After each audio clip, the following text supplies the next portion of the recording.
It's really too early to be celebrating in the end zone, if you will.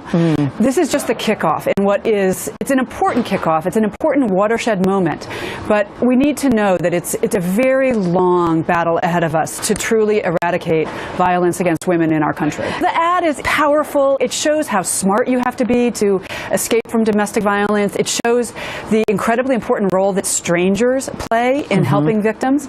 So that's all really good, but they need to be doing more. They need to be punishing players who commit domestic violence and other forms of family violence and rape, all forms of violence against women and children, and men too, because men can be victims. Absolutely. They have to take it seriously. In fact, if you look at domestic violence, it's somewhat shocking numbers. It accounts for a full 20% of all the violent crime in the United States. The Centers for Disease Control finds that 1 in 3 women, 35%, have experienced rape or other physical violence and stalking by an intimate partner. So, and you know what that means is that it guarantees that whoever you're watching the Super Bowl with, one of the people in that room is either a victim or a past victim or an abuse perpetrator. It's so very common, and that's the best thing about this ad, is that it's going to get people talking about domestic violence and other forms of violence against women, and get us realizing how very common it is, not just in the NFL, not just in the bastion of male dominance in our world, but in every single corner of our society, no matter the income level, the education level, the religion.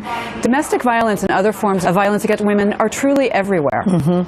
You now speak publicly about domestic violence, Leslie. You wrote about your relationship with your former husband who threatened and physically beat you. Matter of fact, I read through your op-ed. He held a gun to my head. I loved him. It was incredibly powerful to read.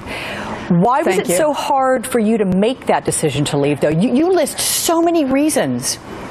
Well, you know, like so many domestic violence victims, I was caught in a psychological trap that I thought was love. And I would have told you that I was not a battered woman, that I was a strong, smart, independent woman in love with a troubled man who I wanted to protect and help. And it took a long time for my denial to break down, and it took a couple of friends who I trusted and confided in.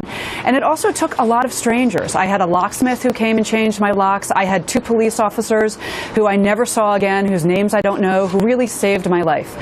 So it took really a community effort, in addition to my own desire to help myself, to break free from crazy love, from something that I thought was true love, but really was somebody who had been abused as a kid, who I don't know if he necessarily wanted to be torturing me and holding guns to my head. He was a victim too, but it was his responsibility to stop it, and it was my responsibility to ask for help, and it was our society's responsibility to step in and help me. And thank God in my case, it all worked out, and everybody did help me, and I got out. And that's one reason why I speak out today, because I'm alive, and I'm not ashamed of what happened to me, and I can speak out. Yeah, and you list all these things, and I realize you were in somewhat of a luckier position, if you will, because you didn't have children. So for women who have children, what do you say to them? Because it complicates things so much. It complicates things so much. And, you know, it takes the average victim 7 attempts before she's actually able to leave. And a lot of that is because we need to protect our children, our families, our pets, and we need to break through our own denial. So if you have children, obviously the most important thing is to protect your safety and their safety. And don't be ashamed or embarrassed if it takes you a very long time to pick your moment to leave.